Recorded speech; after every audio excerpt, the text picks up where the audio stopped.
of the exercise that we are carrying out the last 2 days, a very important exercise that this House is undergoing. And you gave a very important communication on conduct and becoming on the part of certain people I'd refer to as state officers. So I wanted to request, Mr. Speaker, that we beg your indulgence, you allow us at least a few minutes to react to that communication, because there are senators here who have been mentioned, and of course people are wondering whether there are other forces that are guiding us as we undergo this business. Therefore, it will be unfair.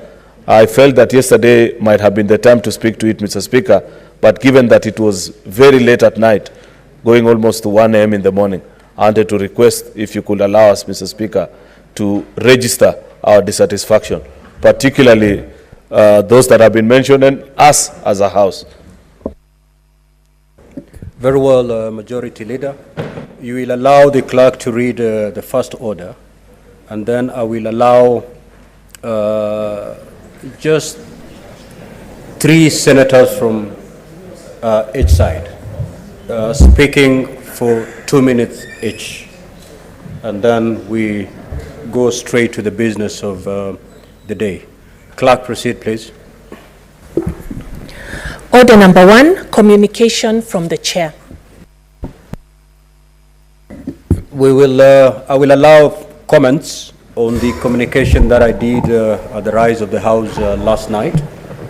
And I'll take 3 senators from each side, each speaking for 2 minutes. The Majority Leader, kindly take the floor.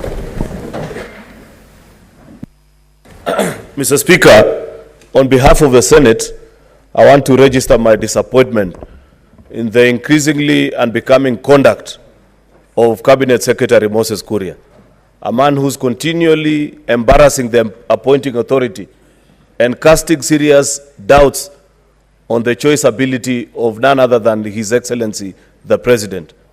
Mr. Speaker, sir, that tweet was in bad taste. It paints senators as cheap people who have no cognitive abilities to make interpretation of the matters that are before us and make a sober decision that is in the interest of the Constitution and the people of Kenya. Mr. Speaker, this is the 14th impeachment hearing that the Senate is hearing, and I've had opportunity to vote in almost all of them. I take great exception in the conduct of Moses Kuria, in the tweet that he sent out, and the things that he said about this House and the colleagues that he's listed.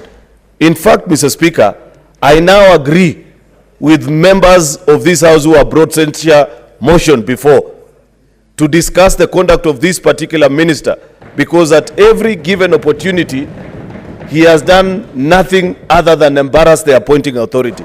In fact, it is my submission, Mr. Speaker, that the earlier CS Moses Kuria is let off his duty, the better for this administration, Mr. Speaker.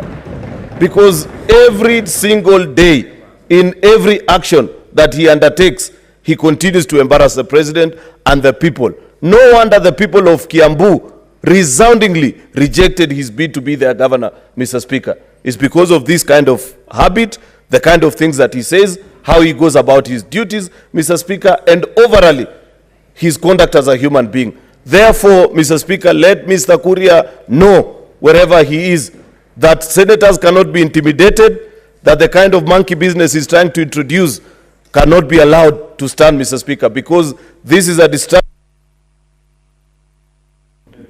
Senator Kojong.